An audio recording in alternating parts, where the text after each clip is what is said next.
So, welcome to the Pimax Now Q&A, top questions after the show.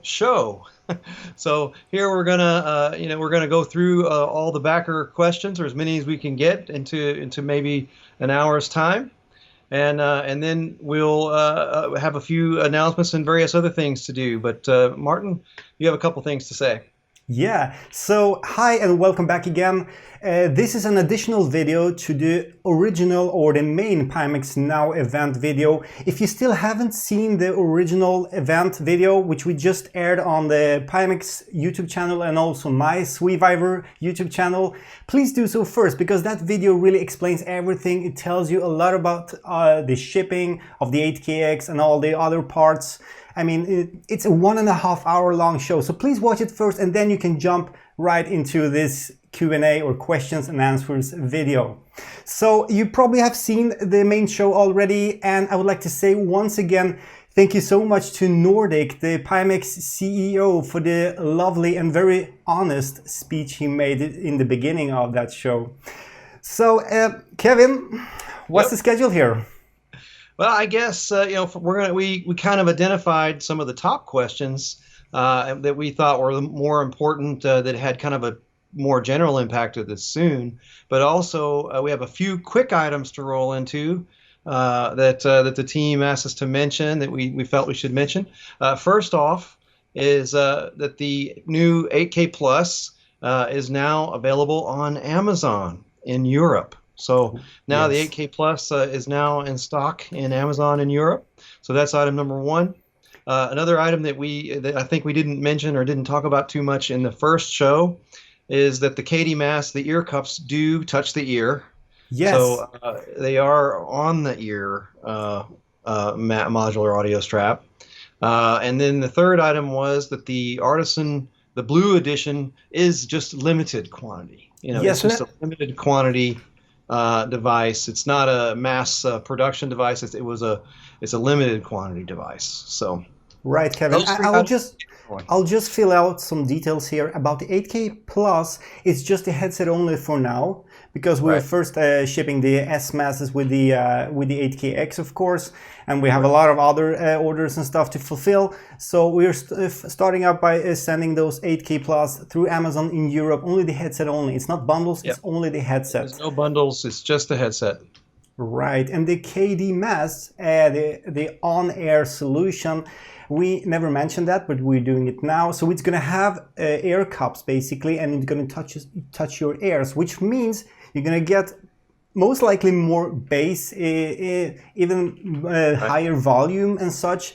We don't have this, or I don't have this sample at my office here right now yet, so I haven't tested it yet. I guess we could mention that it's bigger, that it's physically, that the ear cups and the area on the ear is physically larger than the DMAS and the others. It's noticeably bigger, but it's designed to put out the best sound we could come up with for the 5K Plus, the Artisan, the 8K, and the XR. So for those headsets, it should be extraordinarily nice. Absolutely. And the Artisan Limited Edition, it is a very limited edition. We have to add this because this offer of $449 for the Artisan with the ruggedized blue RE housing and the comfort kit, it may be an offer which we have only for a couple of days. It depends on the demand, of course, how many orders there will be. So hurry up. If you want one, hurry up now. We never know how long this offer is gonna stay. If you want one of those, you jump on it, definitely. Right. So Kevin, should we jump into the questions now, or? I agree. Let's just jump into the questions, and we'll start. I mean, one of the first questions that we know, we actually inserted this one, but this was something that we've talked about. But some people, the USB-C port on an 8KX is only available on the bottom of the headset and not on the top, versus 8K Plus, it has it on top and the bottom. The question was, why is that exactly? And so the answer to that is that the 8KX uses a new chipset, and it's a totally new design. It really is a different headset than all of our previous. It's powered by USB and a lot of other things. The technical reason is that the that the new chipset is physically bigger. It's physically larger, and it made it where there was no room for the USB port up in the top. So, there's just physically no room on the PCB to fit it in there. It wasn't a power issue or a cost saving issue or anything like that. It's just that PCB up in the top is just too large. So if we wanted to have the top USB, we would need to like make a new tooling of the housing, I guess. It would take just too much time, right? Yeah, and of course that doesn't mean people can't still have them all connected at the same time. You could, there's a lot of ways you could still have eye and hand tracking on there. You would just run the USB cable straight to the eye tracking has a pass through on the side, so you could just run that straight to the PC, or you could run it straight to a hub. Actually, there's a lot of ways you could do it. So indeed. I think it's probably fine, and it's up to now. It's something no one has ever done. I mean, there's not one application at the moment that supports hand and eye, so it's kind of it's something that it's worth thinking about, but but it's not a major thing. I think the next question that we thought was kind of important was can the eye tracking module using DFR allow an increase of the refresh rate for the 8KX or any Pimax headset can you get a higher refresh rate because of the lower bandwidth from DFR? DFR is the dynamic foveated rendering, by the way. Correct. And so we brought that question to the engineers. And so Martin, what did they say? Yeah, they say they have not tested it yet. They have not tried this, but the engineers will look into the possibility of this. Theoretically, the eye tracking should allow to send a lower bandwidth, which it does, as far as I understand it. But yeah, it's in the progress to be tested and confirmed. So we cannot really answer that question as of now. I mean, we just received a few samples of the final units from 7invenson, so we're still in an early stage of testing a lot of things and adopting our headsets to it. We should put a cautionary tale in there that the engineering team did say if they thought the possibility was low that they could that would improve the refresh rate, but they're going to try. Yeah, and I think if it's possible, we might get some help from NVIDIA, because we have a close relationship with NVIDIA, which is and 7invenson too. Yeah, exactly, and the DFR is based on the NVIDIA VRS. So yeah, there is a possibility, but we'll see. Yep. So the next question is, if you reduce the FOV of an 8KX, can you then increase the refresh rate? And clearly we've done that before with our other headsets. It's not as it happened before with the 5K Plus and other headsets that we added that later. That wasn't a lot of people don't remember this, but those kinds of things weren't features that we launched with. So it was just 90 hertz and large at the beginning. Right, and then the 5K Plus got 120 hertz, and then suddenly 144 hertz. Right. So the engineers are always striving to improve the things with software only. So you don't have to change your gear, right? But nothing can be done instantly. I mean, not everything can be done instantly. So we did ask the engineering team, the hardware engineering team, this question, and their answer was yes, you can, except for one, and that we had already tried. And that there was a lot of there were problems with the border area, the field of view, that caused some issues with the edges, and they're working to solve that. Yeah. They say there's no guarantee that they will solve that, but they think they can. But we'll see. Interesting. So the next question is the integrated headset Bluetooth radio the same in the 8KX as the previous Pimax headsets? Yep. Kevin, do you know the answer here? I do. So the Bluetooth radio is the same as in previous Pimax headsets, except we've been making improvements to the design. And remember, there's more to it than just that chipset.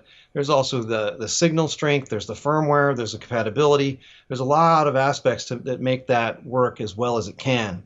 And the team has enhanced all of the other aspects of it, including increasing the signal strength among a number of other things. So it is better in the 8KX than any of our other headsets. It's actually better in the 8K Plus as well. But the 8KX is a new design, and that is our best design.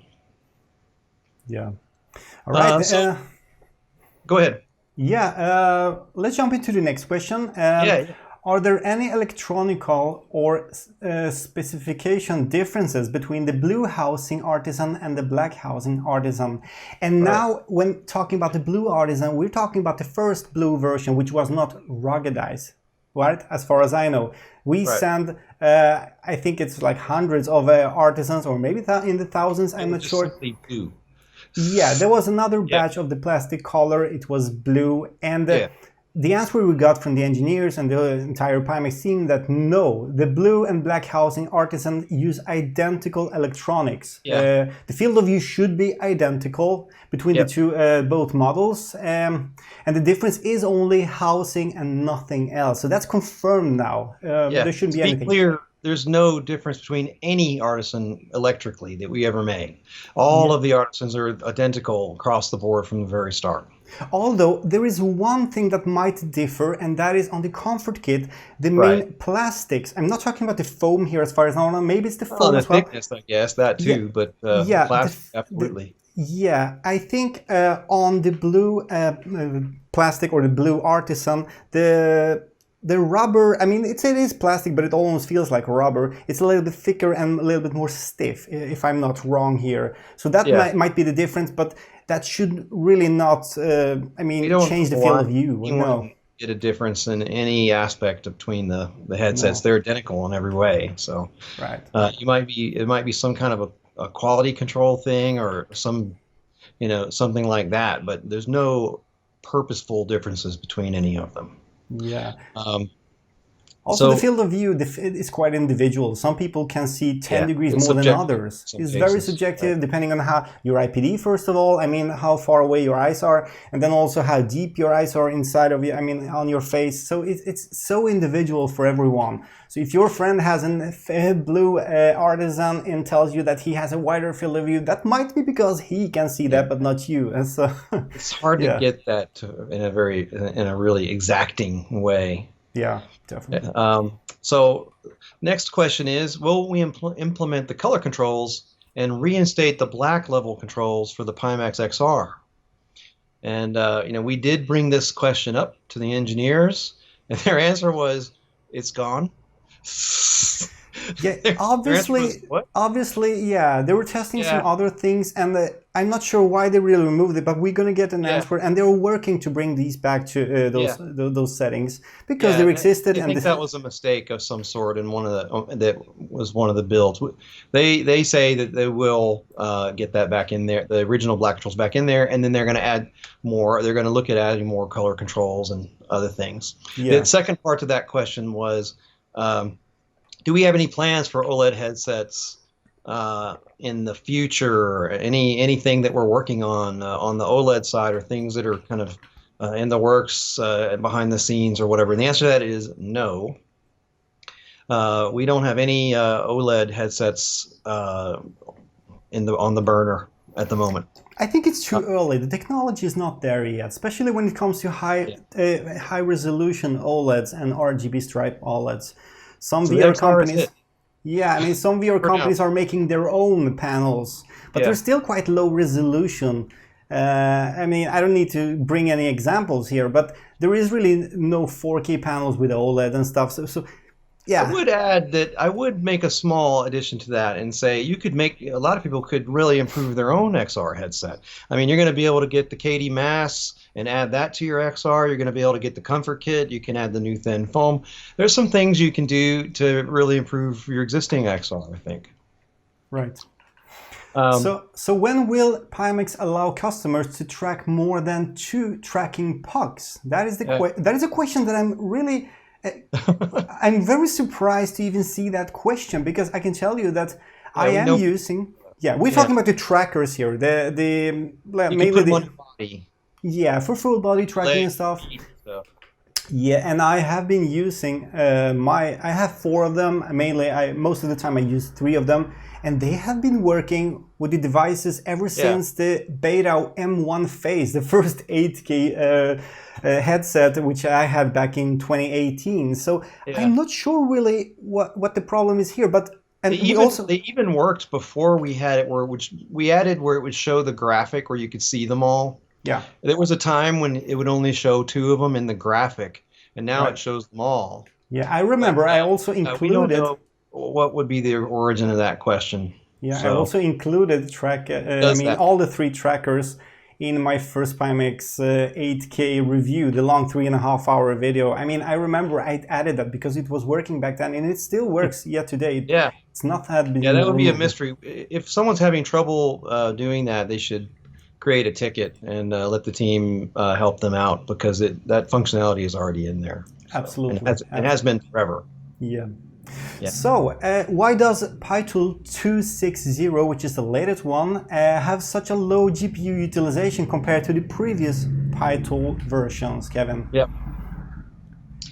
We asked that question to the engineering team. We had a meeting that revolved around a lot of those kinds of things, and what they want to do is put together a more detailed answer that they do later, which that goes into what arrives at the GPU utilization for different versions of PyTool. Of course, we want to expand on the control that you have on that in PyTool. First stab at that was the GPU catalyst, which which comes into our next question, which is many features of PyTool are undocumented. You're going to document PyTool and the GPU catalyst, and the answer to that, the team also answered that question. Yes.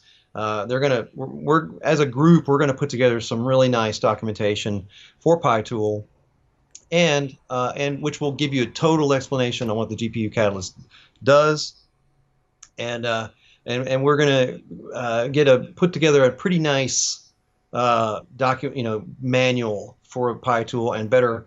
All the tool tips will be better, and a lot of that. We're going to work hard on that aspect of it. In fact, we're going to be working hard just on making PyTool friendlier and more and more explanation on what it's doing when it does it.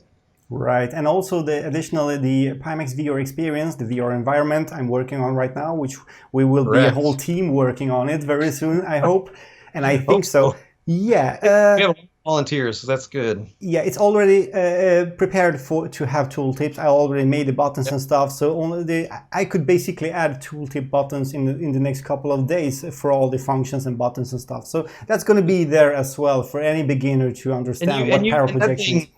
Your VR experience already does so much. I mean, it's not just something that we just started on. That he started. It's been working on this for a long time, and it already has a ton of functionality built into it. Yeah, it's been quite a few months. Yeah, I mean, I started very simple. That was back in the beginning of the Corona outbreak. I think I was just sitting at home.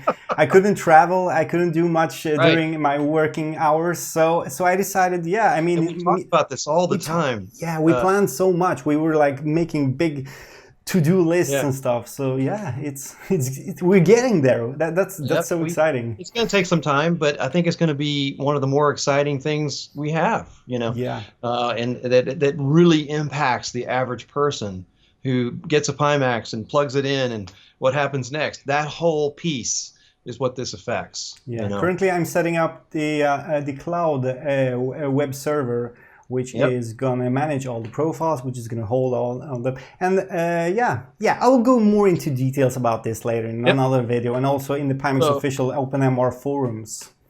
Yep. So the next question is, did Pimax cancel the brain warp that was described in the Kickstarter? The brain warp we have now has a different mode of functionality than the one that was described in the Kickstarter. And we did have a meeting with the engineering team about that. And they said that, oh yeah, that one's canceled. They're not working on that. That version of Brain Warp is something. They changed the methodology that we chose to achieve that end result, and so that data is out of date, and they're not going down that path. They are looking to improve Brain Warp in all sorts of technical ways, especially but not using that methodology. Yeah, especially smart smoothing. They're working hard on that to improve it, because there's still a lot to be made there to really make this perfectly smooth in 40 or 45 frames per second instead of 90. And but that's in the works. We have dedicated people or a dedicated team for that purpose. Yep. By the way, we'll be putting we'll publish some notes on these questions. I think we'll publish notes on the top 20 or so, and and have it in writing up on the forums and maybe Reddit after this is done. Sure, sure. So the next question is, can Pimax put and enable the beta updates checkbox in PyTools so that customers can opt in to beta versions rather than what they're doing now, where they don't know if the version they're running is beta or not. So what did they say about that? Yes, they say they're going to implement that. Customers in the future will be able to opt in to beta versions of PyTool, and we will have a checkbox. So yeah, that's confirmed now. It is. Great. So what's next?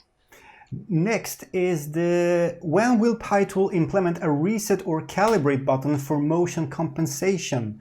It needs to be multi-axis compatible to be useful for most consumers. And that's true indeed. We have had some requests about that, mainly from VR arcades and the companies around the world. And yes, we do plan to implement this in the near future of PyTool. This is also something that the PyTool engineers are working on for the moment. It's very important not only for home consumers, but also for the big arcades, which are supposed to use it or already using it right now. But right now they're doing some workarounds. They need multi-axis. They need multi-axis compatibility to compensate more than just one direction. They need to be able to rotate them. Right. Right. But so the next question is what? Will Pimax support the OpenXR standard, and if so, when? Yep. The answer to that is yes. Robin himself confirmed that we are interested in supporting OpenXR, and he couldn't give a timeline just yet. We had some discussions about how that might work, but one thing he talked about was adding more team members and more engineers so that they can dedicate themselves to this kind of thing. And in the next question, this actually kind of ties into the next question which is, did we abandon open source? Was open source abandoned? And because the original PyTool that was released open source wasn't particularly, it wasn't the latest version. It was missing some features. Could have been better. I think we all agree on that. And what did Robin say about that? No, we're not giving up open source. The project will going to happen, but we had to put our efforts into other things, especially now during all the releases of the 8KX and the firmwares and all that stuff. It's just been too much to handle at the same time. We're still quite a small team, and we're growing, but we need more time with this thing. More people. We need more. We need more resources, but it will come. The open source will be there. Both for the PyTool and for the hardware itself, and also for the Pimax VR Experience. So yes, it is coming. Robin did agree to add more people that would literally be dedicated to that project. So right. He said, "Hey, we're gonna be hiring people specifically for open source, where that's their only job in the company." Yeah, because doing things open source is not about just releasing the source code and letting others just do it. Like, now it's up to you to improve it. We don't want to do it that way. We don't want to put the work on you guys. It's something about we want it to be a team effort. Team, right. So the next question is about our live chat system. We had some people say that the live chat wasn't working. It doesn't seem operational. What's going to happen with that? Are we going to release a better live chat system, and if it is working, can we improve it? So what did they say about that?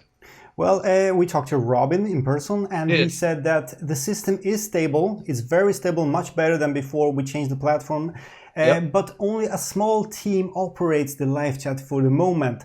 We will extend the hours and also extend the team, which will be available for the live chat support.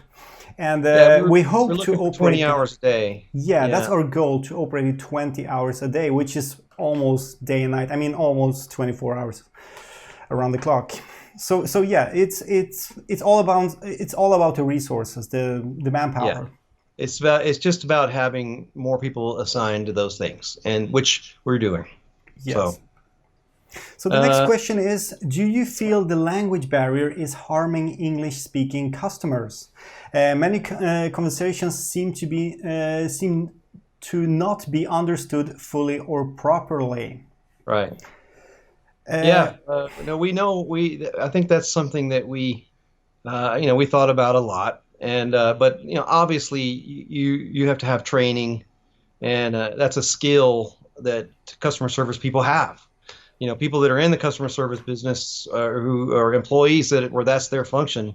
It requires training, and it requires practice, and it requires repetition, yeah, and and it requires that be their only. It's better when that's their only job in the company. Now, in the past, a lot of our customer service people at Pimax had 4 or 5 other jobs, right.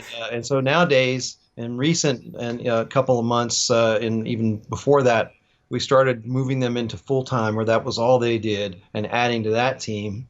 Yeah. So, so I And think I also, think that's something that the training will help on. yeah, and also we have to add though that, I mean, Pimax is there's an evolution happening. I mean, we're improving all the time. We're making new headsets. We're Yeah, making new software, new hardware, sure.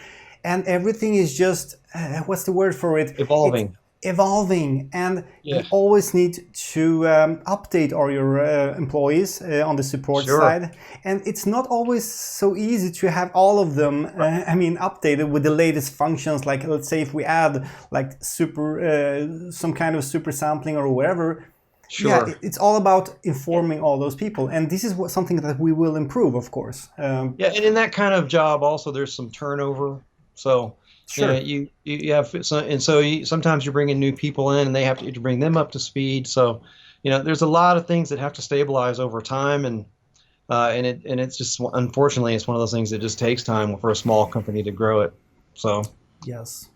So what's the next thing? We're the cracked housings. So we're going to talk a little bit about people who have housings that have either defects or cracks Yeah, or for fraying. customers, yeah, for customers with cracked housings, will Pimax implement an official service where these customers can get their headsets replaced? So the question is basically, Without sending them to China. Yeah, yeah, locally, yeah, can get repaired, get these units repaired without being required to send headsets all the way to China? yeah, And the answer is, Kevin, yeah. So the that's part of the adding more people to the RMA team. You know, and one of the steps that the team took is to allow customers to send their headsets into the local region instead of to China. And we actually have 6 level 1 service centers. And what is a level 1 service center? That's a service center that replaces and doesn't repair. yeah, like a So hot swap, basically. Yeah. yeah, and so what they do is what those service centers can do is they can take a headset and then swap it for another one that's of equal age roughly, and send you another one or a new one. And we have those in France, Canada, Australia, Japan, the United States, and South Korea right now. Right. And so people who are sending them in are sending them into those local hubs, and they don't have to send them to China.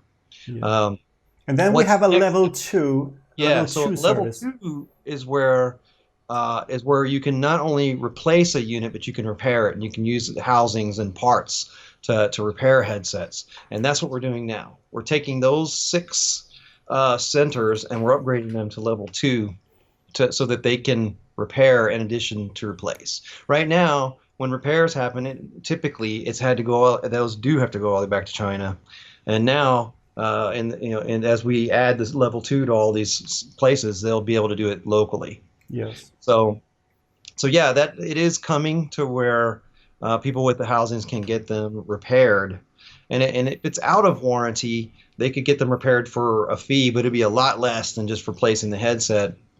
And the ones that are in warranty, of course, you can just get it repaired or replaced. Yeah. Correct. Does Pimax plan to include the VAT or VAT in European pricing and show the price in euros rather than dollars? This would be much simpler and more acceptable for European customers. Yep. No, I know that that's something that you have kind of championed at the company, Yeah. something that's very important to you, and you see that, and man, it's kind of an obvious thing that Yeah. you should quote the prices in euros, and that Correct. you should, and the VAT should be in there Yeah. instead of Just some random bill showing up. Yeah. So the team committed to doing that in July across the board for all of our stores and all of our retail, anything where you buy. This And is great. yeah, Yeah. another question is shipping and customer support can be very difficult for some customers. What is Pimax doing to address those types of complaints? Because you see those stories where you see sometimes you'll see on the internet where people went back 10 or 20 times with some of those customer support reps, and it's just it's scary and unfortunate to see. And what are we doing about that, right? And so I'll go ahead on that one. The answer is one of the problems was they were using China Post and they were using ePacket for the shipments, and those are the ones that got gummed up the most during the current pandemic. And so, man, it ended up causing a lot of shipments to get fouled up. And those items would be things like silicone sleeves, comfort kits, foams, and the small things. We've been using like FedEx and other methods to ship the headsets. So people would wind up getting the headset and having that in their hands, and any of the other parts they would have to wait for. So what did we do? We don't ship using those methods at all now. We completely stopped using ePacket, China Post, and we have a new vendor, much better vendor that's based out of Hong Kong, and so there's no more, and we've actually eliminated the backlog. So there's no backlog on those parts anymore, according to the team. They think they can process everything in 2 business days. So, and they'll come either by FedEx on the headsets or our new vendor. So they say that aspect of it will be dramatically improved. I see. That's great news. That's great news. So let's talk about the controllers. Yes. Sword Sense a little bit. Yeah, will the pricing for the Pimax Sword and Sword Sense controllers be the same? Will it be the same as during the Kickstarter pricing? And the answer is no, it will not be the same as it was on Kickstarter, and both devices will certainly be priced higher than the Kickstarter pricing. Correct. Yeah. So that means if you get a refund, so in the event that if you were to, on our previous program, we said, hey, you can get those refunds if you want. If you refunded and then came back later, you should be warned a little bit, where we just throw that out there, that you'd put the money back and it would actually be more. So so it's something to think about. Right. The next question is, if I order a full Pimax package with sword controllers and base stations, when and how will I receive my base stations? Right. So there's 3 parts to that answer, and that is number 1, because there's a lot of situations that kind of revolve around that. Some people might have bought it in their Kickstarter, for example, and or a pre-order, or they might have gotten just one or the other. So first answer is, if you kept your stretch goals, which are greatly improved now with our new program, if you kept your stretch goals, we will include your base stations in your stretch goal package. Mm-hmm. So when you get your stretch goal package, which is going to come in a single box, you'll get your base stations in there too. So that's out of number 1. Number 2 is if you refunded your sword controller and you opted out of the stretch goals, in that situation, we'll just send you the base stations. And then number 3, if you do wish to get the base stations early, the policy is the same. And that is, you put in the request, and in that one instance that you will have to pay the separate shipping and other fees. So if you get them separately, break it out of anything else that we're shipping you, then you'll have to pay the shipping and the fees. That's a great answer. That clarifies a lot. Yep. Let's move on to the next one. Right. If I am a backer, which I actually am, and have and you too, right? Yeah. And I have a long-standing issue or question for Pimax, does Pimax have a new or a better method that a backer can use to quickly get my problem solved? And the answer to that is, the confirmed answer is that any backer who has an issue we want to quickly resolve any of all outstanding issues you may have. And therefore, we have created a backer-only email address, which is backercare@pimax.com that has dedicated personnel whose job is only to answer those questions and solve those existing problems. Yeah. So So that's great. Backercare, BACKERCARE at Pimax.com. Yeah, we may add that in the video description. Yeah, here. put that in the description. Yeah, sure. And also on the website and such, in the forums. And cool. I guess there was one other piece to that support piece that we should talk about, and that is the integration. So what have we done anything that would help everybody, not just the backers, but for pre-orders and upgrade and anybody else, or people that picked up Pimax headsets, even on eBay or something. How do we help them? And we do have a new system that's going to be built into PyTool. So the live chat system, which we do intend on operating for 20 hours a day, will be built into PyTool. So you'll be able to, without creating any tickets, none of the ticketing process, you could ask a question and talk to a support representative right inside the PyTool. And that should benefit everyone, and it'll actually anybody that has a question that could be resolved in just right now they have to create a ticket or they have to go to the forums and try to ask. This will save them a lot of time. Absolutely. So Kevin, these questions were some of the most important questions I think we had for this Q&A, but we are fully aware of that there is a long list of questions on the OpenMR forums. Yeah, I'm going to have to rapid fire those. Here's the thing that a lot of these questions has already been answered, especially now during the Pimax Now event video, which we just saw before this video. But we can just jump through some of these questions here, I think, Kevin. We can just jump through some of them, So those first obvious. 20, there were some of those 20, those questions we just answered had more than one, piece to it. So there was probably 20, 25 answers in there. Yeah. Plus all the answers from the main program, and there's probably 50, 60, 70 answers in there. True. So I think what we'll do is right after this, we will take the written answers for those ones we just finished. We'll put that up as a document that people can read, and it'll be those answers will be in writing. But for this, we're just gonna. There's so many of these questions. I think we're just gonna have to blast through them. Yeah, there's some very simple ones like what is the maximum refresh rate of the Pimax ATX at full field of view or the large 75. Field of view?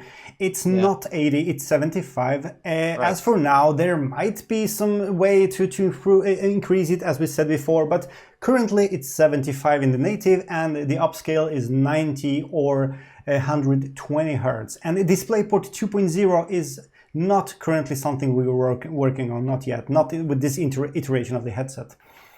So I guess we'll do every other one. So status of DisplayPort 2.0, I guess that one is it a possibility? Of course, but it's not something we're working on. Yeah. Status of wireless for an AKX and upscaled native mode. Actually, we did prototypes. We have a prototype of that. That doesn't even require upscale mode. It can do it in native mode. Yes. At the full refresh rate. But the chipset that's based on is not available yet, and quantity won't be until Q4. So you're talking about a 2021 thing for wireless on the AKX. But the fact is that it's actually possible with native resolution, which is possible with awesome. native. Actually, it's possible with native resolution and higher refresh rates than we're doing. So I think we will be able to release a solution that works for all the refresh rates and the resolutions that we support. It's just a future thing. Yeah. I mean, next one. Yeah, there's a lot of questions we already answered, like how many in the first and second and third batch of the 8KX.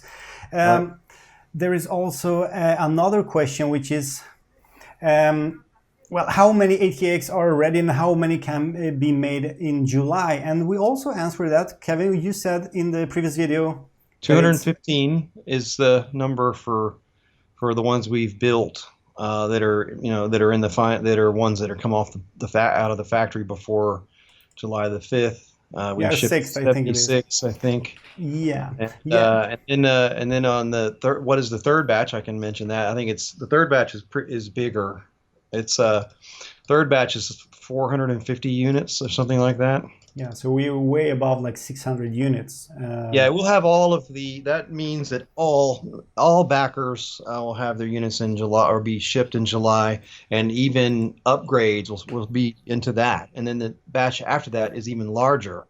So we get into after that in the August we get into some pretty substantial size batches. Right. What about the ghosting? Much like our 5K plus batches are, Yeah, and there's one person here asking, what about the ghosting on the ATX? I have not seen any ghosting whatsoever on the ATX. Yeah, I haven't either. Not in the upscale mode and not in the native mode. So nope. It seems razor sharp to me, even at the highest refresh rate. Yeah, and I've seen headsets with ghosting, but 8K it does use a different chipset than the 8K plus, so that may have to do with it. Yeah. So how long would it take until the pre-order customers begin receiving their headsets? I would say August and September. Yeah, there's another question which is quite important. Are you going to fulfill all the 8KX backers and pre-orders prior to releasing any to AliExpress or similar sites? Yes, of course. We have done some minor mistakes before where some small batches ended up on eBay, for instance, but that's not going to happen again. Of course, backers. Yeah. That was never our intention to do so. We were all confused actually as well. Yeah. I didn't like it when I saw it either. So of course, Bluetooth radio is the same. We already answered that one. HDR capable screens? No, there are no VR headsets which are HDR, which have compatibility. VR, so yeah. That's something for the future, I guess. Yeah, it would be more to it than just throwing in it. You couldn't just throw in an HDR screens and expect there to be anything that can use it. So yeah, here's a question. Here's a question about what has Pimax done to fix eyestrain and distortion in the new headsets? Well, about the distortions, it's all very subjective. It depends on.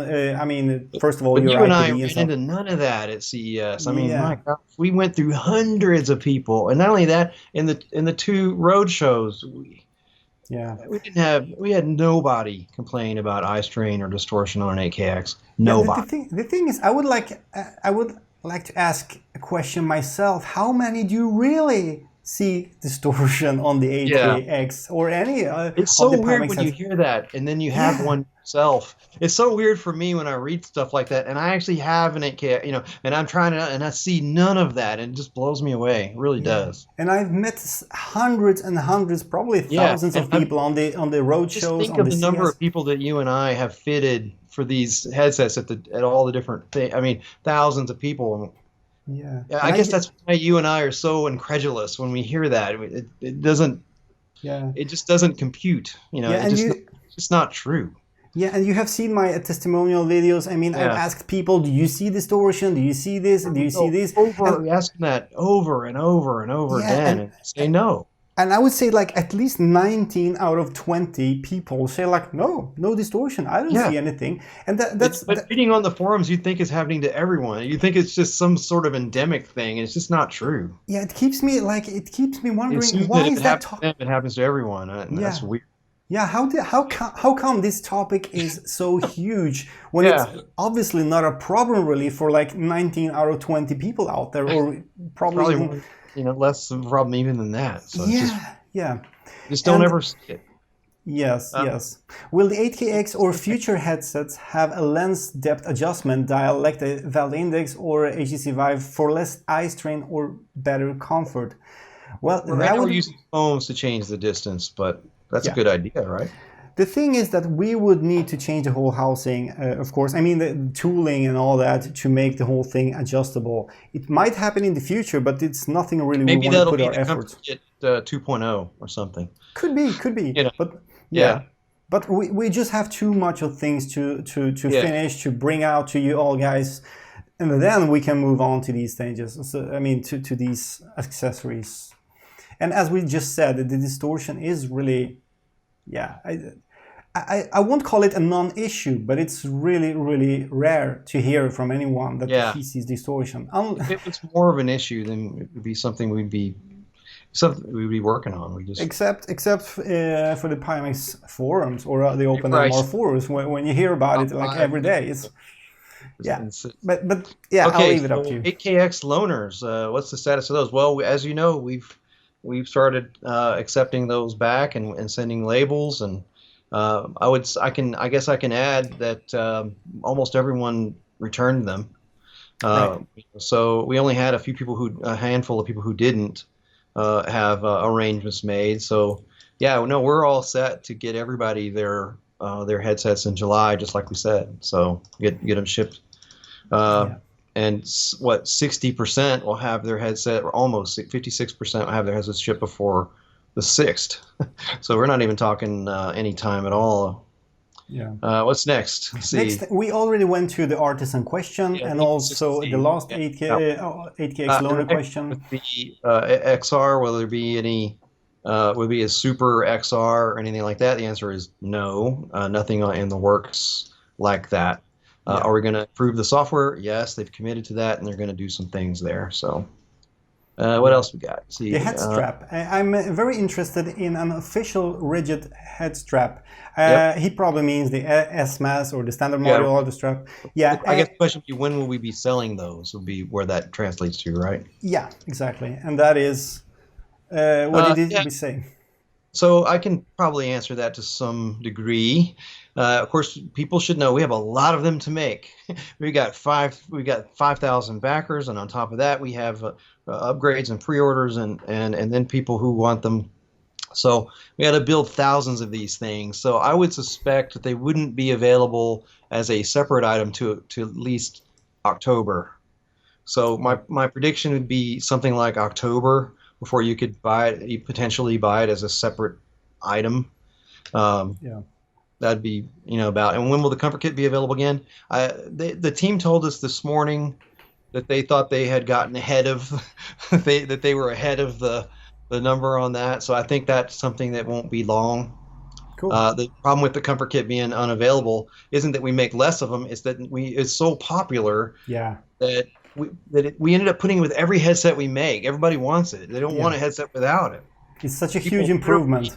Want headsets that don't have it. We get very few requests without it. So therefore, it started chewing up all of our production going into new headsets. So, but they say they got ahead of it. So we should be good with that. And we're going to have to get way ahead of it because it's now included with the stretch goals. So we're going to massively increase the production of the comfort kits. And of course, there's the thin foam that goes with that. So you get there's the two foams. Yes. Will thin and thick foams for the comfort be shipped with all future comfort kit orders? That's a good question. That's something we have to discuss with the team. I would like to say yes away here, but I hope just throw my opinion out. I think that the thin foam is the best foam we've ever made. It's the perfect thickness, and it's closer to the thing, but it's a little bit further away than the other one. The angle's a little different.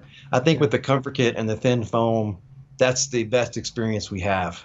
Yeah, in my opinion. Definitely. Yeah, so we're going to push for this at least. I would push for the thin foam to be the default, in my opinion. I think it's better. Yeah, or just include both of them. We will see. Or both. It shouldn't. You'd think that would be a possibility. So yes, we would push for that. Yeah. Audio. What about the deluxe? More about the deluxe. We've kind of answered all about the deluxe. I think most of them are answered. I think we're good on that. We'll pre-order. Still not clear on the difference between standard and deluxe versions.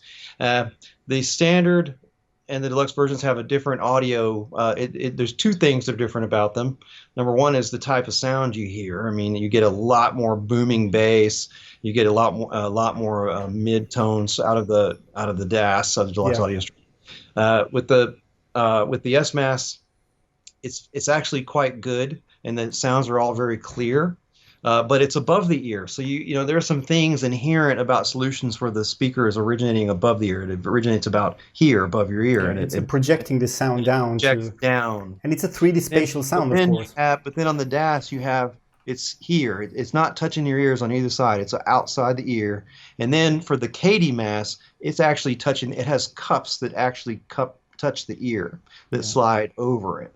It's so if you have an 8KX or Plus, you can use all three, and if you have a 5K Plus or any of the other headsets, you have to use the KD Mass, and in the future we'll bring more things in there, I'm sure. Yeah. What else? What other questions we got?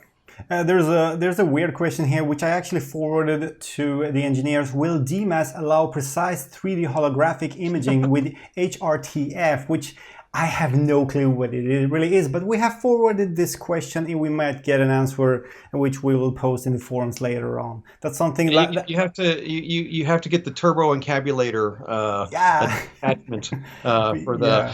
We should ask NASA about this. I don't know. What is it?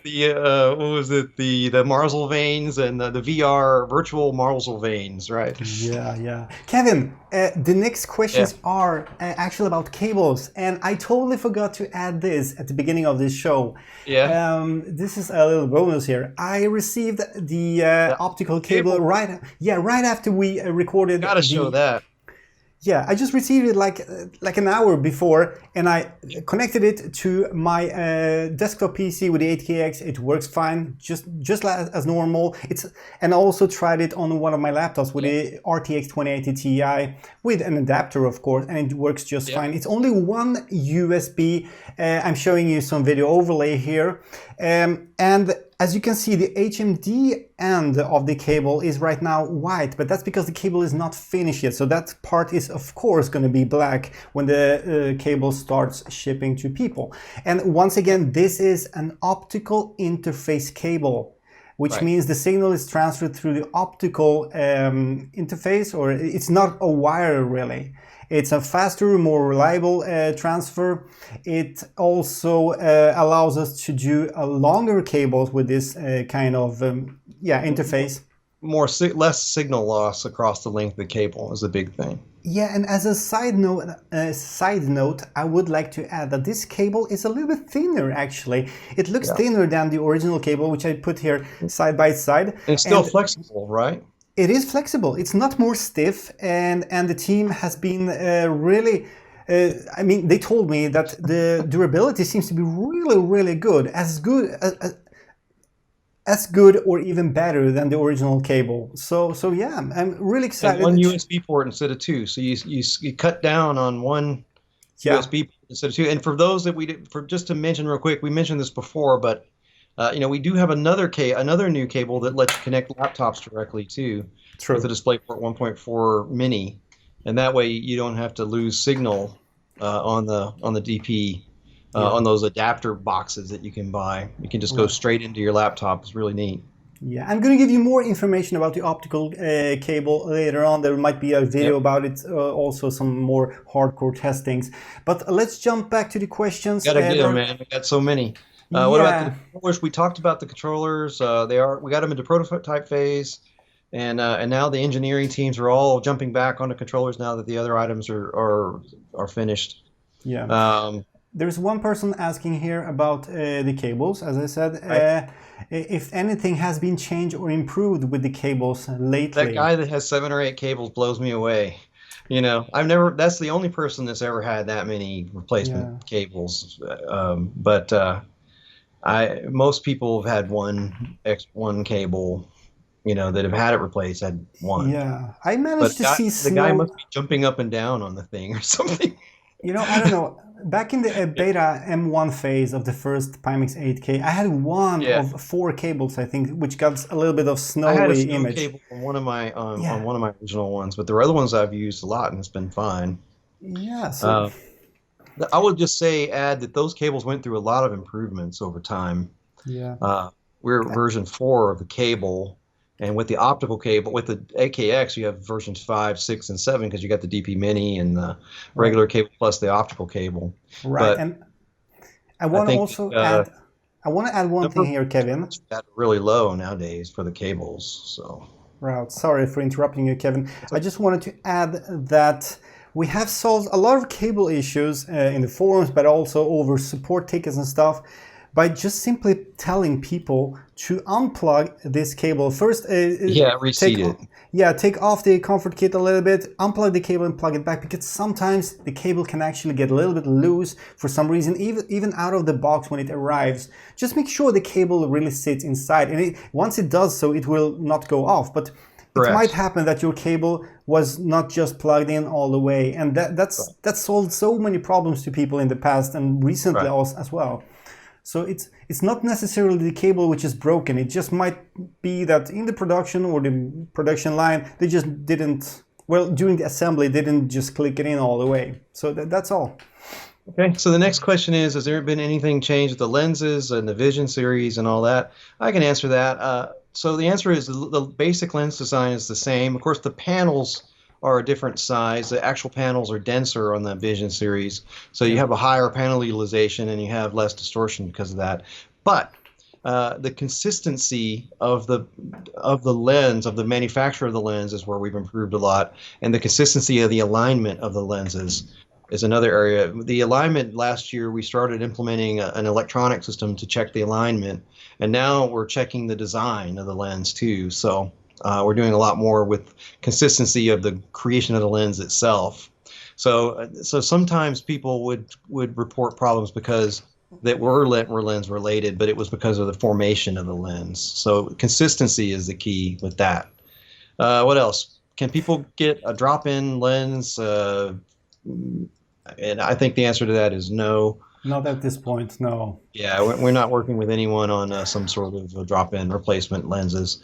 The next one is Pimax likes with boundaries. Did we take a look at quantum LED screens? I think you can answer that one. As far as I know, no, we have not done that. Yeah, the answer is no. Yeah. Body tracking. Will Pimax support 3 tracking pucks? Yeah, we already explained that it works. It did so already back in 2018, and it does work with 3 tracking. If not, check my video. I did a video about this, the long Pimax review. Thing on it. Yeah, and it's still the same. So brightness, are we going to reinstate various previously existing features? And so that would be questions 1, 2, and 1 and 2. Kevin is yes. Kevin, sorry for interrupting you once again, but there is one thing I need to add though. There might be the problem here. The thing about the trackers here, I think, I'm not sure if the people who had problems connecting the trackers, if they really paired the trackers with PyTool, because it's super necessary. You cannot pair the trackers with SteamVR as you do with the Valve Index or the HTC Vive. You have to pair all those trackers inside of PyTool, and once they're paired in there, just like the controllers, your Valve Knuckles or the HTC Vive controllers, they're going to be visible in SteamVR and they're going to work for full body tracking and all that. So make sure you pair all your existing trackers in PyTool. Right. Let's see. We answered questions 3, 4. Let's see, 5 GPU catalyst explanation. All of those are in the previous list of answers. Lots of these answers has been. Questions has been answered. Yes, backlight control will be in. We hope to get it back in there. The engineering team's looking at that. Yeah. Is it possible? Let's see. There is one question which has been asked a lot of times.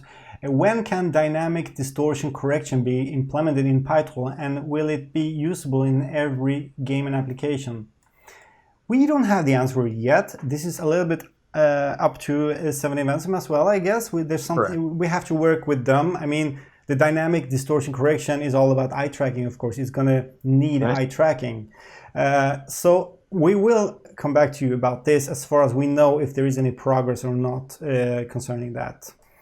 About eye tracking also, about eye tracking, some people are concerned about the ATX and the eye tracking. And as I showed you in the Pimax Now video, there will be a cable included with the eye tracking. And this cable is perfectly, I mean, it's not too long, it's not too short. It just goes around here from the upper side where the eye tracking is, on the side here, and it just goes down into the USB port. Yeah, it's not in your way, in your face. It's not going to be in the way for the DAS or the audio strap. It's not going to distract or hinder the tracking itself, and it's not going to be in the front, so it's not going to look ugly either. So it's really a non-issue to have that cable running to the lower USB port. See, we answered all the rest of the PyTool questions. So let's go to software. About the OpenXR, we answered that one. The answer is yes. It was confirmed directly by Robin. Open source, have you abandoned the project? No, Robin is highly committed to doing that. Yeah. Housing, do we plan on making the black rubberized housings? No, I think we're sticking with blue for now. For now, And yeah. there's reason behind that, and that is the different color. We found that that the different formulations for the pigment in that coating can affect the tracking. It can decrease the signal to noise. Yeah. Or it can decrease the signal to noise ratio. Yeah, the blue one was flawless, while the black one could potentially cause issues. So that's why we chose to go with the blue one. Not only because of that, but that's one of the reasons. And the next question is: are we ever going to make it where you can snap in screens and like snap them into? No, there's more to it. You couldn't do that. That would be extraordinarily difficult because you'd have to have the lenses, the whole assembly would have to be in there because they all work together. I don't think what you're asking is really. I've been in the Shanghai office and in the lab as well, where the engineers has been, dismantling the whole. There's so many pieces in there. There's so many things and cables and such. And impossibly difficult. It's not just it's not just a PCB, 2 lenses and 2 panels. There's so much more into this, and the whole construction has to, sit well, how do you say, rigid inside, so it's not moving. So everything has a lot of screws here and there. So no, you would need to disassemble the entire headset to get out the panel. So no, I don't think we will ever have that option. The next one is a vague window on the wireless. That's something we're now focused on the Pimax controllers. That's our next thing. We're not going to be focusing on the wireless right away, especially because the chipset's not available. But since the chipset is Q4, late Q4 from the chipset that can handle everything, I would imagine that there'd be no possibility before Q1 2021. Let's see. So about the eye tracking, when do you have developer samples of the eye tracking module available to send out? And he was mainly thinking about the Climb-Bay, the original program that we had. Yeah, the answer to that is we're not doing that now since we're shipping the real ones. There's no sampling process or anything like there was. We did actually have some back in the day, but we kept them all internal. Yeah, we skipped that beta phase we were talking about, and that is because a lot of the work has been done on the 7 Events side, and it's actually not needed anymore. Although there might happen that we will send some samples to developers, of course, especially, if they want to implement something in their games, please contact us, and we might arrange something for you. The key is to get people who ordered and paid their eye tracking. I think is the key. Another thing people should know is. That the eye tracking that the $99 deal is particularly good. The price is going to go up, and if you're a backer and you can get it for $99, you really should, because you're not going to see it for that. Yeah. Let's see. There are questions about dynamic foveated rendering. I already demoed that in the last video. Yes, it is working. It's working in probably like 9 out of 10 games, or even more than that.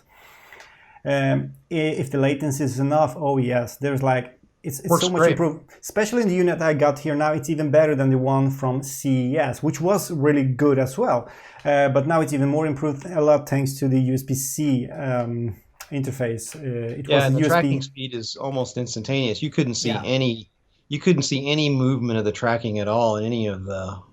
Yeah. Will dynamic foveated rendering work in 144 Hz mode? And yes, well, I tried it in 110 Hz, for instance, on the 8K Plus, and yes, it does. So I don't see any reason for this not to work with 144 Hz mode. It still tracks your eye in 120 Hz either way, so it doesn't really matter what refresh rate you have this.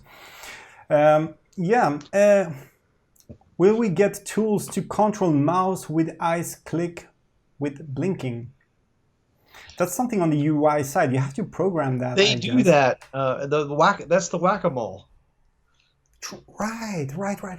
You're right, Kevin. The whack-a-mole demo. You actually do get a demo with the eye tracking called whack-a-mole. Yeah. It's a game that you play with blinking and looking, and they actually do have menus that you can control with looking and blinking. It is in the SDK. It is in the 7 Events system. Hell, maybe we'll put it in the Pimax Experience, where you could do that. Wouldn't that be cool? Yeah, of course, of course. Is your eye tracking data used, shared, or sold to third parties? No, Absolutely not. There's no we don't way even. we. That's not even our. We haven't even. That's the first time I even. You know, Yeah, we could look at each other and go, "Ooh, that's an interesting the idea." data is not even stored Since we never even anyway. thought of it before. Yeah, Yeah, the but data the is answer is used. no, and there's no, not even discussion for things Yeah, the like that. data is used in real time to track, Oh, right? But it's not getting stored on your device. It's not like the GPS stuff that's getting stored on your smartphones and Google then can track your entire life wherever you're going. But it's not the case here. So, uh, so what else we got? We got eye tracking. Does it impact the CPU performance? No. it does, but minimally. It does, just Yeah. like the fixed forwarded rendering. It has some algorithm that has to be taken care of the CPU.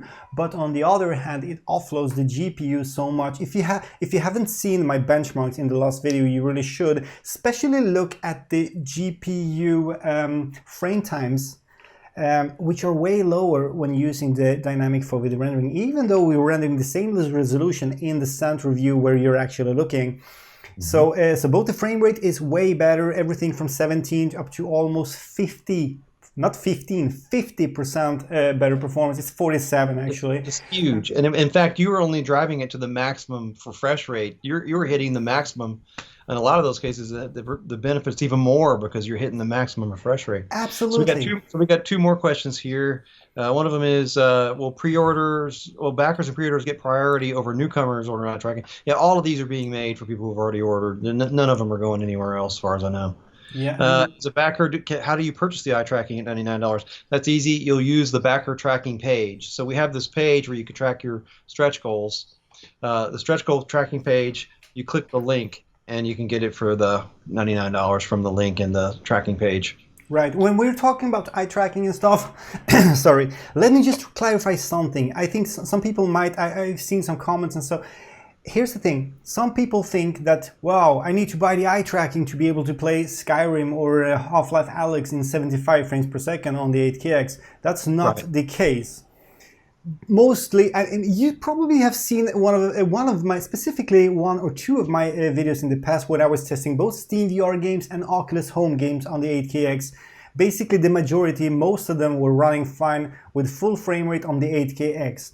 What I did though with this eye tracking DFR dynamic forwarded rendering test and benchmark was to maximize the high fidelity or the graphical fidelity to crazy levels. It was it's just overkill running the things both in large field of view, which actually a lot of people don't do anyway because the rendering resolution is so much higher on a large field of view instead of the normal, which is just basically 20 degrees or 10 degrees less on each side in comparison. And also I like Half-Life Alyx. It's so super optimized. So it took me like 1.5 hours to actually get a setting where I lost frame rate. Sure. So it went under 75 frames per second. And that was to remove the dynamic resolution and also put the fidelity quality or fidelity level to 8, which I think nobody really is using anyway in Half-Life Alyx. So don't worry, it's not about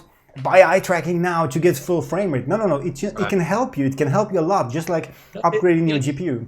Yeah, it's like upgrading your GPU, and not only that, you can combine. When you do upgrade to a GPU, you still get the benefit. Right. So we got three more questions here. Does the eye tracking diminish brightness, contrast, or sharpness? No. Will the dynamic forward rendering add latency in the game? No. Will eye tracking have a better IPD profile? That's something we want to implement but haven't yet. And the next one is, will eye tracking frame reduce the eye box? And the answer is, as far as I know, it didn't look like it at all to me. That's interesting. That's interesting. Completely normal. Yeah, you see, here's the thing. When I saw the eye tracking and I saw those bezels, I was like, holy shit, if I may say so. This is gonna make the field of view less wide, but that's actually not the case.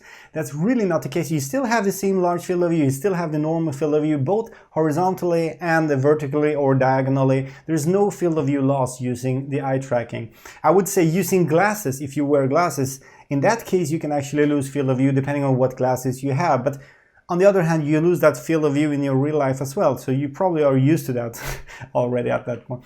But no, eye tracking does not make your field of view. Last time I tried it the other day. What about the hand tracking? So what's the status of the hand tracking? Well, we mentioned that in the original program. We did so already, yeah. So there's nothing. Did we increase the price from 160 to 170? Yeah. I think we did. There might be, that could be the case, or is that including shipping maybe? Yeah, we have to double check that. I haven't seen that question before. I think we did increase it a little bit, a few bucks. I think this OpenMR page is updating all the time, so there's like more question coming. I haven't seen that question before actually. Yeah. So items stuck in Shanghai, you'll have to talk to the tech support about any logistics things. Are we refunding import fees? You'll have to talk to them about that. Here's the thing about import fees and VAT and all that stuff.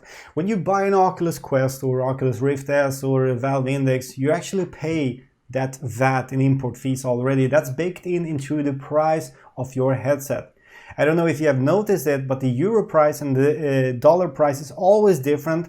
And for instance, if I just take the Oculus as an example, the Oculus Quest is almost $100 more expensive in Europe than in the United States. And those $100 are basically the VAT and the import charges, everything baked in. Although the pricing is made in euro, which means it doesn't look really that more expensive, but it is. And that's basically applies to any product you buy here in Europe. Normally you have that VAT and import charge included already. In our case, so far we have sold the product without the VAT, which means you have to pay that afterwards, which we are about to change, right, Kevin? Yeah, that's one of the things that they committed to changing how we show the price and how we calculate it with VAT integrated. So the next three questions are, how do we handle base stations sold into countries that Valve doesn't license? That's easy. We don't. We don't sell into countries that they don't. If they don't license, if they don't have the right to sell it in there, neither do we. Simple as that.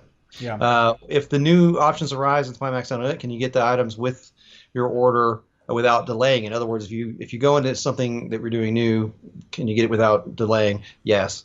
Will there be enough 8KXs to be produced and sold on Amazon? No.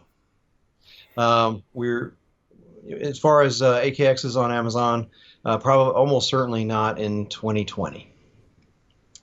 So they'll be through the Pimax store and no other way for this year, most likely.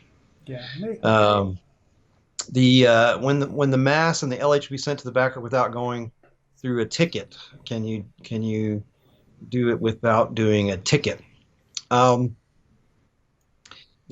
mass and the lighthouse will be through if you're talking about stretch goals, so your lighthouses will be shipped in the box with your stretch goal package. So the answer to that question is, we'll put the lighthouses inside the box with your mass and the other stretch goal items, if you have it that way.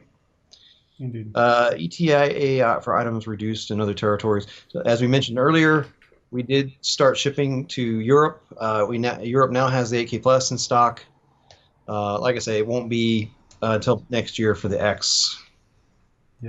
On Amazon, probably. When will backers receive the rest of the Kickstarter goals? We just told you that in the last video. It's going to start towards the end of August. Yeah, exactly. Yeah, and we combine coupons into one? No. No, unless we say so, but right now, no, the coupons are not. And the next question is what we can use the coupons for, and that's basically mainly the accessories. Sometimes it's also the headsets. Usually we clarify that what the coupon is. We've advocated for things like that, but the answer is no. Yeah. Please define what we can use the coupon codes on any Pimax item, Pimax made item in the store, and we're pushing for more and more items to be. There will be a lot more items in there. Absolutely.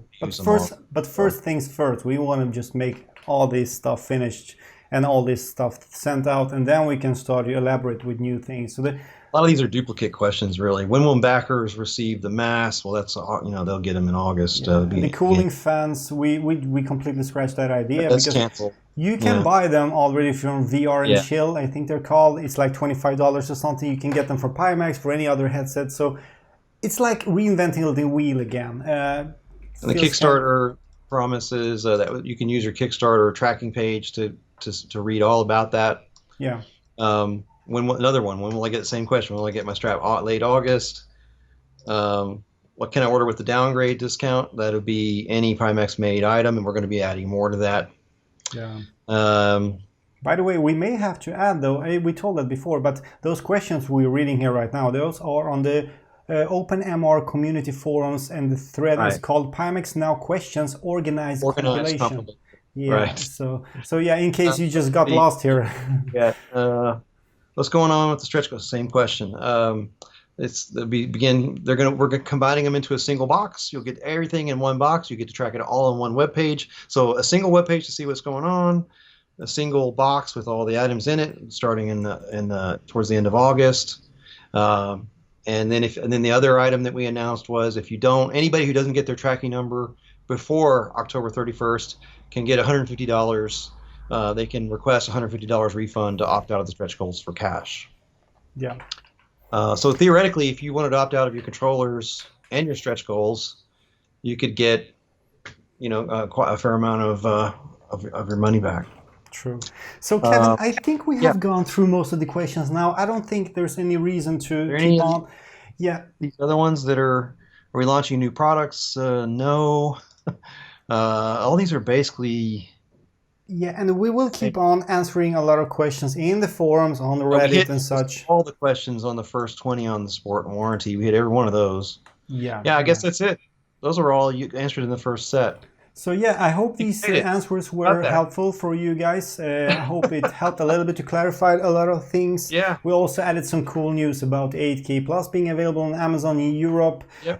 The optical cable arrived. There might be a video about it. Maybe we should mention one thing that we are interested. One thing we're going to do in the month of July is we're going to ask we're going to get on the forums and we're going to ask people if they'd like to help with the Pimax. If there's some Unity geniuses out there that feel like that want to help, it's not a job type situation, but if you'd like to contribute your expertise to helping push the project forward before we go full open source with it, which is our goal. But we'd like to add 2-3 more people into the team. To contribute to it. Matthew is one of them, and Martin and some others have talked about it. Yeah. But we'd like to have a small team and then go open source with it later on once it's organized and really nice. It's already working good. A lot of aspects, a lot of it fully functional already. So we'll be releasing it in beta next month. But if you're interested, PM Martin. And to say that you'd like to somehow, if you feel like you can contribute to it, we'd love to hear from you. Sure, and also even if you're not a coder, if you don't have any coding skills or Unity skills, I think we still need some more ideas. If you have any cool ideas to contribute with, like if you have I want to see this in the Pimax VR Experience. We brainstorm all the time. Yeah, we have this environment ready now, so we can basically bake in anything. So just bring the ideas. We're going to start some new threads on the forums, so we can discuss all these things together. I think it's going to be very exciting. It really is. Getting the headset to a plug and play state where you just plug it in and it loads those profiles automatically. You'll be able to vote on them. It's going to be so neat. Absolutely. And people will get to immensely better experience when they launch the average game and without having to fool with it at all, So that's what we're wanting. And of course on the 8K Plus, we should mention, and a lot of the headsets, you've got to modify Steam VR, and there's the settings inside that, and it does that for you, So there's a lot of hand waving that you have to do to get the absolute perfect experience on a Pimax, and this does that. Sure. So anybody out there like to help contribute to that, we'd love to hear from you. Absolutely. I guess as far as closing it out. Yeah, Kevin, thank you. Everybody, and Martin, thank you, of course, and thank everybody for putting the questions together. Generic, who put the comp, that we should give him a little acknowledgement. Thank you so much for putting this list together. We really appreciate it. Helio for creating the thread to have the questions. Love it. Thank you so much. And our words do not come only from us, but the entire Pimax team. We're very thankful. Pimax team thanks all of you for participating and contributing to this, and and actually putting together what questions you'd like to see answered. I hope we helped you. And right after this, we're gonna put in. We'll create a thread with some of the written answers to the top 20 or 25 questions or so that you have those. And we also have a summary of the Pimax Now event. It's in a real short, tight list of all the things, and there's quite a few. There's like 25 things that were discussed and announced, specific things are during the event. So thank you so much for coming. Thank you for sticking to the end of this of the long presentation. And look forward to having immersive VR with all of us together and pushing the limits. Thank you so much. And in a couple of days or a week from now, something like that, there are going to be people at home playing around with their 8KXs now. And I'm so excited to hear it all from you. I want to hear your impressions. I want to hear all from you. It's up to you now to give us all your impressions. All about mass and all about the new thin foams and the 8KX, and there's so much to talk about. Absolutely. Thank you, guys. Thank you, guys. See you in the next one. Bye bye. Bye bye.